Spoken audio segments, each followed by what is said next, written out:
गठबंधन से निकल नहीं सकते। लेकिन गठबंधन के जो साथी दल हैं उनका जरा स्वभाव, चरित्र से मेरा मतलब राजनीतिक चरित्र से है, उसको देखिए, तब आपको राहुल गांधी की जो समस्या है उसकी गहराई का अंदाजा होगा। गठबंधन में जो साथी दल हैं उनमें से ज्यादातर वंशवादी पार्टियां हैं।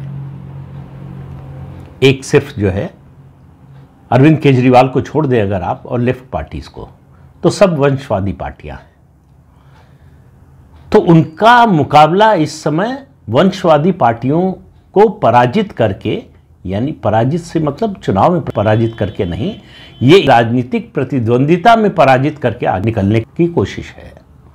और ये पार्टियां कोई भी जगह देने को तैयार नहीं है कांग्रेस को और राहुल गांधी को।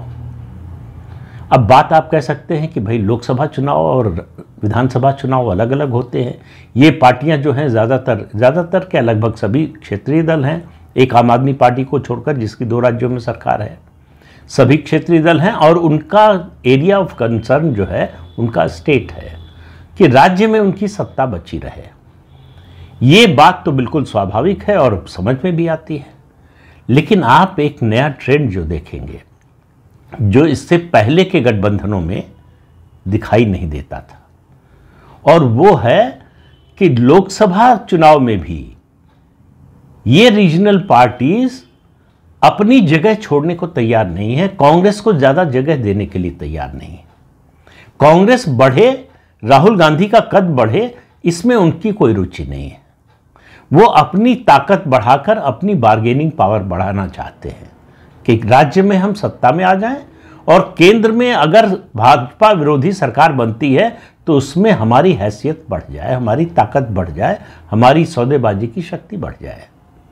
इसलिए वो कांग्रेस को जरा भी स्थान देने को तैयार नहीं है। कांग्रेस और राहुल गांधी की ये ज्यादा बड़ी मुसीबत है भाजपा से लड़ने की तुलना में, क्योंकि घर के अंदर लड़ें कैसे भाई? 2 ही तरीके हैं, या तो फिर अपनी ताकत दिखाएं, और ताकत कहां दिखाएं? ताकत वहां दिखाना पड़ेगा जहां रीजनल पार्टीज नहीं है, जहां भाजपा और उनका सीधा मुकाबला है। और ये जो रीजनल पार्टीज हैं वो राहुल गांधी और कांग्रेस की ताकत का जो लिटमस टेस्ट मानती हैं, जिस कसौटी पर कसती है, जहां कांग्रेस और भाजपा का सीधा मुकाबला है। और ऐसे हर मुकाबले में कांग्रेस पार्टी मात खा रही है और लगातार चुनाव दर चुनाव मात खा रही है। किसी एक चुनाव में थोड़ा सा अच्छा परफॉर्मेंस करती है, जीत भी जाती है, तो सरकार नहीं चल पाती।